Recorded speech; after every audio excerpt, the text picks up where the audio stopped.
Hey guys, it's Bassima. Welcome back to my channel. If you're new here, I'm a productivity coach and I help people accomplish the goals that they've been delaying without overwhelm. For today's video, I'll be sharing with you the top 5 client red flags that I have learned to watch out for. I'm also going to share with you the questions that I now use to vet clients, which can oftentimes be avoided when you're a new freelancer. One of my top values as a productivity coach is making sure that I'm creating an environment that's really going to allow my client to make that progress that they're looking for and to succeed. So making sure that I'm providing a great coaching experience makes my work so much more exciting. However, when you tend to work with the clients that I'll be sharing with you today, it's not always the case. So you're going to notice that you're not going to have a great coaching experience. If it is something that you value, which I do think most, if not all of us do, then you do want to make sure that you pick up on this early on. So over the past 3 years, I've worked with clients that I absolutely love and that have truly become like friends. And I've also worked with clients where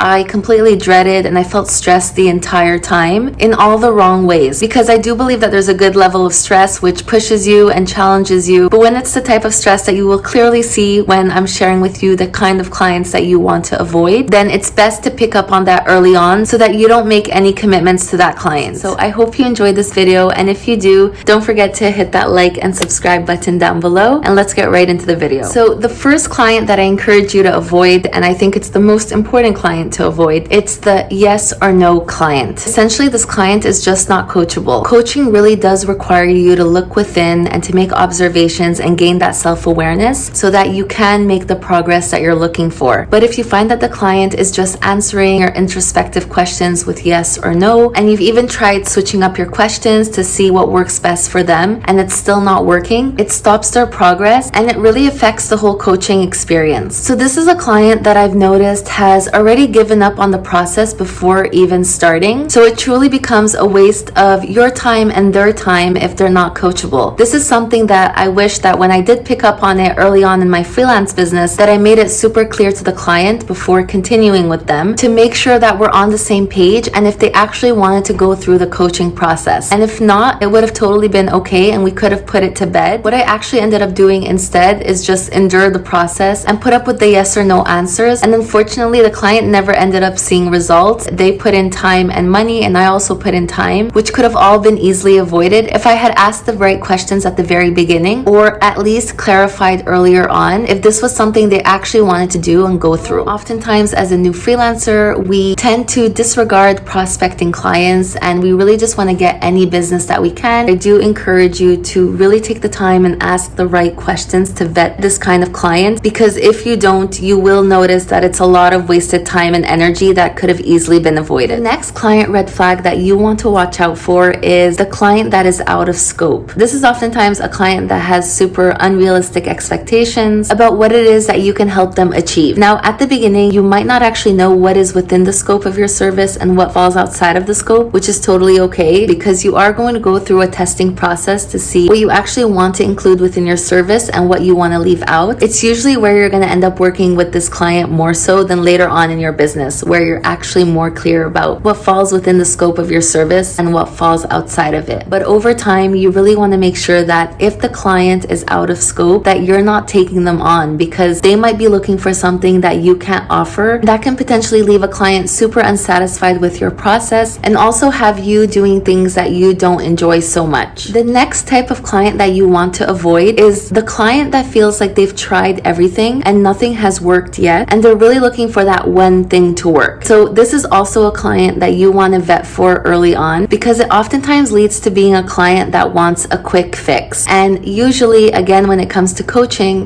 requires that introspection. It requires testing, seeing what's working and what isn't, which, yes, you will be able to see the progress that you're looking for and achieve your goals, but it's often not going to happen overnight like what this client is expecting. So this is a client that oftentimes will not implement any change that you discuss within your coaching sessions, and you're going to feel like every session is almost like a do-over or a reset. So there's really no progress being made here. And again, bringing this back to one of my most important values in my coaching business, it's very important for me to know that I'm creating a great coaching experience for the client. I'm able to support them and guide them to achieve their goals and make the progress that they're looking for. This is really what makes the process enjoyable and exciting as a coach and for the client. It doesn't mean that every coaching session is going to be perfect. perfect. It doesn't mean that the client is not going to hit roadblocks along the way, but it does mean that the client is willing to try. Make sure that you vet for the client that has felt like they've tried it all, nothing has worked, and they're looking for that one thing to work now very quickly. The next client that you want to avoid is the client that is not resourceful or committed to the coaching process. This is a super important one because you might feel like because the client is paying you for your service that they don't have to be resourceful. It's up to you to solve all their problems. But at the end of the day, this is not true. The client has to be resourceful and being committed to the process because this is what's going to allow them to make progress and to overcome challenges without you having to handhold the entire time. So for example, there's a client that I oftentimes encountered a lot at the beginning. It's the kind of client that will request a lot of accountability, a lot of follow-up, but will not respond to any forms of communication or will even ghost on you. This is a very defeating kind of client because you're most likely going to be investing a lot of time and energy in and outside of your coaching sessions, just thinking of ways that you can better help the client. The truth of the matter is that the client is not helping you help them, which is a very important quality trait to look for in a client. So if the client is not committed or resourceful, then it's a client that I definitely recommend you say goodbye to. So the last red flag that you want to look out for is the client that is always looking for discounts. So this is oftentimes going to be a client that wants you to go above and beyond, but isn't really giving your service the value it deserves. So an example of how this came up for me when I was freelance coaching at the beginning of my business, I oftentimes had clients come and tell me about the prices of other coaches and what they were offering. Then they would ask me to either match or go lower than the prices of the other coaches. And so oftentimes I didn't know how to react in that situation, and what I did was instantly match the price of other coaches. But the question that I should have asked in that moment was, is this price really reflecting the value of my service? Because that's the more important question. It's not how low can you go in comparison to other coaches and their prices in order to land the client. So make sure that you're taking the time to pick up on signs like if the client is always asking for special treatment, if they're always looking to get a discount and expecting you to work outside of the scope of what you offer, but for little value from their end. Hold your ground and really stick to the structures that you have in place so that you do have a baseline for all your clients. And again, make sure it's very clear at the beginning because it becomes increasingly harder to communicate this with the client later on down the road. So now let's jump into my favorite questions to ask potential leads that are really going to help you identify if it's going to end up being a potentially bad client or if it's someone that is a right fit for you and it's someone that you should proceed with. So the first question that I like to ask is, what prompted you to reach out for this service? This really helps me see what the client's intentions are, and it also allows me to know what resonated most with that client from what I was offering. This is a great question to really get an overview of what the client is looking for and how you can be of help to them. What I'm really trying to gauge here is what is actually happening behind the scenes that's causing them to feel like now is a good time to reach out for this service. The next thing that I like to run through is to see what challenges and what obstacles are they currently facing. The thing that I'm really searching for here more than anything else is mindset. You're really looking to see if the client is open to the coaching process. Are they willing to try new things? If you feel like the client has already closed the door on anything working and it's going to require you a lot of convincing for them to believe that this is the right service for them, then you'll be able to pick up on this with this question. The next question I like to ask is, what are your goals and what would you like to achieve within the X time frame of working together? So again, if you remember earlier, you really want to gauge that the expectations of the client are realistic and achievable. And this question is going to allow you to see what they're expecting of your service and if you can deliver those results within that amount of time. So this is a great question to be able to vet for that client red flag. The fourth question that I ask to prospective clients is, what have they tried before and what has worked? It's very important for me, again, to gauge that the client is resourceful. So I like to see that they have tried some things to solve their problem. Maybe they've hired people before to help them solve their problem. My goal here is to really identify if the client is committed to solving their problem and they're resourceful enough to do so. The fifth question that I ask is a super important one. It's as simple as asking, why now? So what is it that makes them feel like now is the right time to get started? And this is going to help you see what the reasoning behind getting started is and if it aligns with your service and the results that you can help them achieve. It's very important to be clear on what is their reasoning, what's making them feel like now is the time to make a change. And then lastly, super frankly, I ask them, how committed committed are they to the process? So again, I want to pick up on, are they really committed? Are they going to look within, make those observations, test different strategies out, gain that self-awareness so that they can make the progress that they're looking for? So I don't beat around the bush with this question. I really get straight into it and make sure that I know whether or not the client is committed to the process. So that's it for today's video about my top 5 bad clients to avoid, and also the 6 questions that you should ask prospective clients so that you don't have to deal with the stress and dread that comes along with working with a bad client. So I hope you enjoyed this video, and I'd love to hear your thoughts down below in the comment section. Thank you again for watching, and I'll catch you in the next video.